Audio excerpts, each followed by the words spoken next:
Alright, so we've turned this down to 215 to 214, 69 on the bed. See here. We'll kind of have an idea. I think it's the focus.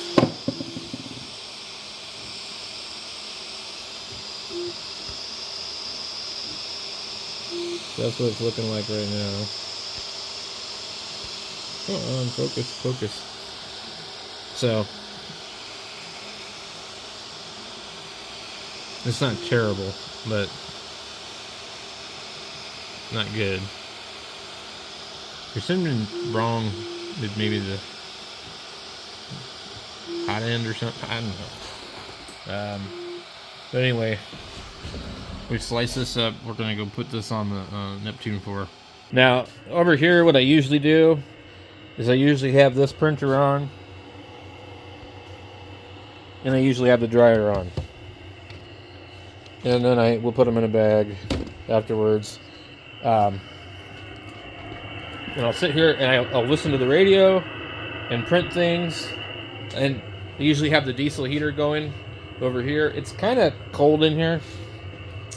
So I noticed something interesting like these. They're like, I don't know what their measurements are, but they're literally same. 220 by 220, but this was for an ender. And then it just doesn't have the pins. And I actually don't really care for this one as much as this. This is a really good one. But why do these all have different numbers? 225, 223, and then like they all end up being the same size, or if they aren't, they're like maybe a little bit longer that way. Anyway, I thought I had it preheating, but I did not. And what I really like about this printer, you got all your settings here for every filament that you're probably going to use: PLA, PETG, ABS, and TPU. Now that fancy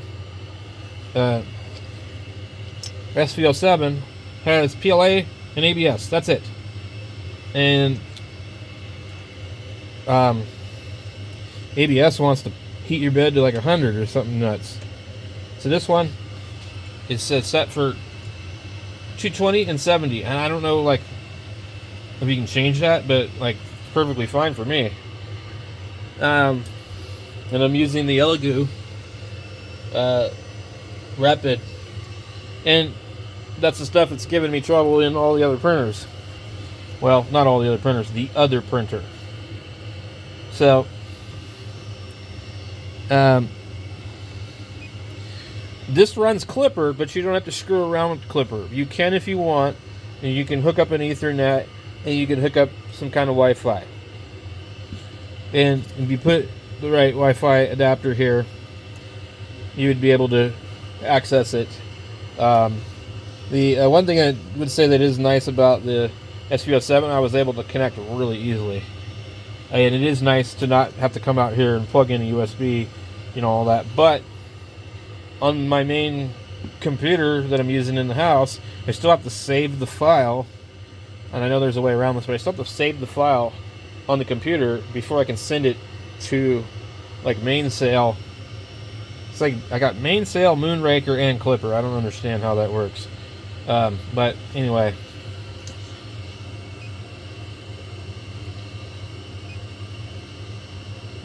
We're looking for this egg file. I had to rename. I think it's this one, Elegoo Eggs.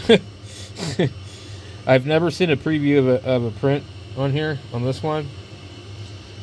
Only their ones that are on the thing. So this is going to be a 3-hour print, but it's most likely going to come out fine. I need to get a wire brush to clean the ends of these, but then again, if you use a wire brush underneath the thing with blindly looking, you're going to scratch stuff. So, honestly, this is a really good printer. And I don't really need another printer.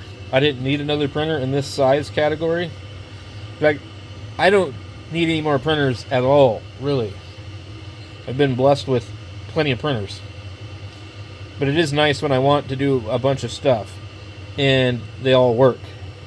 Like I was out here, I had this one printing, I had the 2 pyramid printers printing, and I had that one printing, and I had the sv07 Plus in the house printing, and I was printing out these eggs like crazy.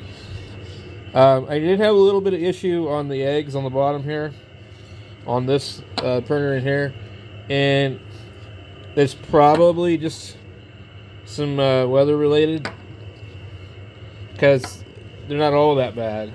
It progressively got a little bit worse.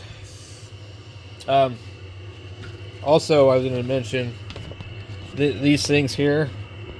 You can't see it, but there's some holes in the plastic, and it's cracked.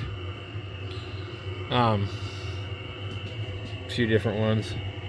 I don't know why, but anyway. So these guys are really nice, and they usually email you when you order from them if it's off of their store and not somebody else selling their product. And they just kind of, say, hey, we're just, wanted to make sure you're happy with what you ordered. And I just told them, I was like, there's some cracks in the plastic from where it was shipped and folded. And another one right here. Anyway, they contacted me earlier today and said, just give us your information and we'll send you another one. You can keep this one. Don't mail it back. And I thought, well, that's pretty damn cool. So I'll just put clear packing tape on this if it gets really bad. And the only thing I can complain about this is that front plastic. You can't be handling it too much.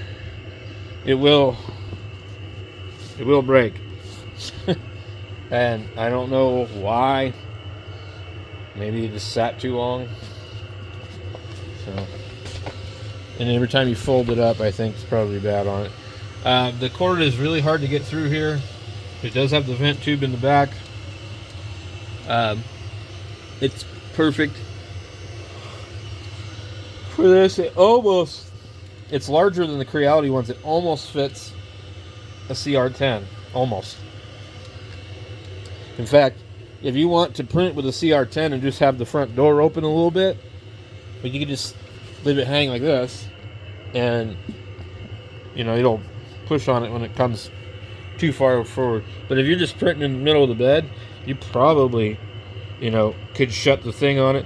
But I mean, I wouldn't do that, because like some of these printers, when they finish the print, they shove the plate all the way forward or backward, then you'd be in trouble.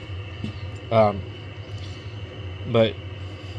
this printer here, I've really just been impressed with it. It's not trying to print as fast as the other one, but I know it will. In fact, I know it'll print way faster, reliably. And I can't remember if it's like shows my print speed. Oh yeah, okay, right down here. And this is not necessarily your print speed per se. Also, if you don't want this big huge fan on, I love how it's got a switch, because I don't want it on. And then also, like, their cable management is a lot nicer on this. Now, their clip back here, you need to print this, and I need to actually like print one of those for the other printer, I guess. The only reason I haven't sent the other printer back yet is because I'm stubborn, and it will take a long time to get my money back. And it's my sister-in-law's Prime account, and from the November Black Friday sales, I earned a lot of commission because they had like special deals going on. And this is all Amazon associate money. This here I paid for myself. This one, I mean, I put the work into the channel, to make the money with the other stuff, and do all the reviews on the different HTs and stuff. And I mean, I don't work real hard. I'm having fun doing what I'm doing. But anyway, this one, no, I paid for this out of my own money. So The other one, I think I had gotten a check for like $253. So I originally bought the Ender 3 V3 SE, and the print bed was bent, and it gouged the print bed, and it took me a while to kind of figure out what was going on with it. And then I couldn't get the prints to stick because the print bed is a polycarbonate, not a PEI, and you touch it too many times and things don't stick to it. You need to wash it with dish soap, and it took me a while to figure that out. And I printed up the spacers and adjusted the print bed till it was pretty level, and then had the Z offset wrong, and it gouged the print right into the thing. Like, totally just gouged it in there. Anyway, and then once I figured that out, I basically had it printing pretty good. But I noticed that all the parts I would print, like if I print these eggs, they wouldn't screw together. If I print these, they wouldn't screw together. I'd have to like sand them and do all sorts of weird stuff. I don't know if it was just not like printing things round, like they were just like off. But everything I printed on it that required like custom pieces to fit, it didn't fit. It seemed like it was mostly round things. So it printed fast and it printed really good, but things did not fit. So I sent it back, and the mostly because the seller pissed me off. Like I said, I contacted him immediately in the beginning. Let's see, is this thing screwing up? That piece is sticking up here, and I really don't think it's supposed to be. These threaded things definitely do seem to be a challenge to print. And so this is going to be the egg coming up on that side. So the threads are going to be on the bottom, and the other one's printing the other way around. Now, I keep hearing something going on here. This spool is tangled. Ain't that nice? Okay, I'll be right back. That was a pain. So the loop was slipped underneath itself, so I had to like unroll a whole bunch of it. Anyway, let's see what we missed. So that funny little piece in the middle, that's okay. Looks like it's okay.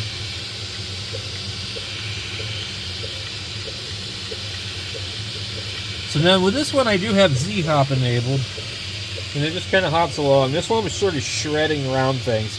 I printed a yarn bowl, and it left all sorts of little pieces while it was printing. And I'm assuming it was due to the Z-hop. I haven't tried to do that, but yeah, I've run quite a bit on this. That was an 11-hour print, and I printed dozens of these eggs on here, which are like 2.5 hours each.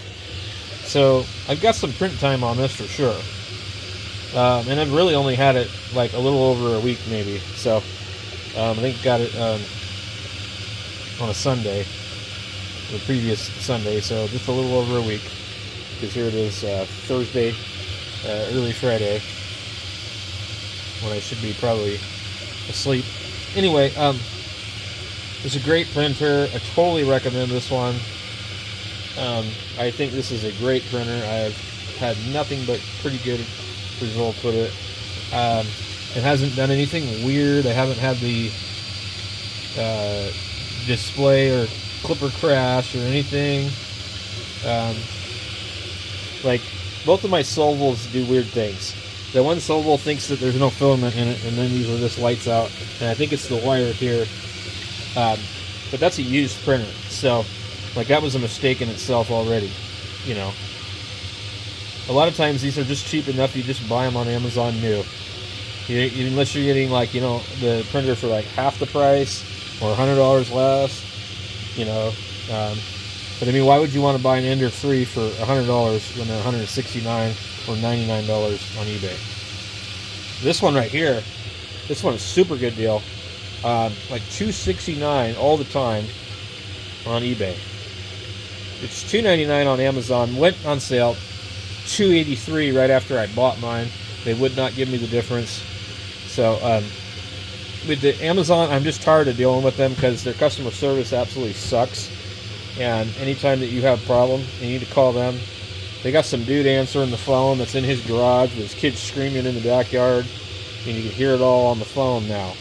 It's not like it used to be. You know, things aren't professional anymore.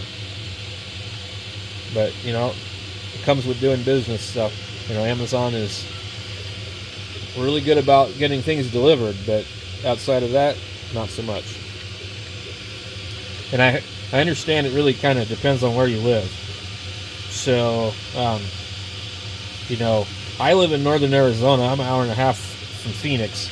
So that's kind of like the equivalent of things of living, you know, 2 hours from LA. You know, things can either come from here, they can come from Las Vegas, Nevada, you know, they can come from Washington, and they can come from, you know, anywhere in California, you know, and we're good. You know, we're not too far. So, but other people that live somewhere in the Midwest or something, you know, I mean, it's probably terrible. So, anyway, I'm going to print this thing and just going to close the door on this, and I guess I'll have another one of these coming in the mail from China in God knows how long, but it's cool. I'll have a backup. And what I'll do is I'll put it over here probably, and if I ever figure out the sv07, I'll put it inside of it, and yeah, we'll do that. I'll catch you guys later.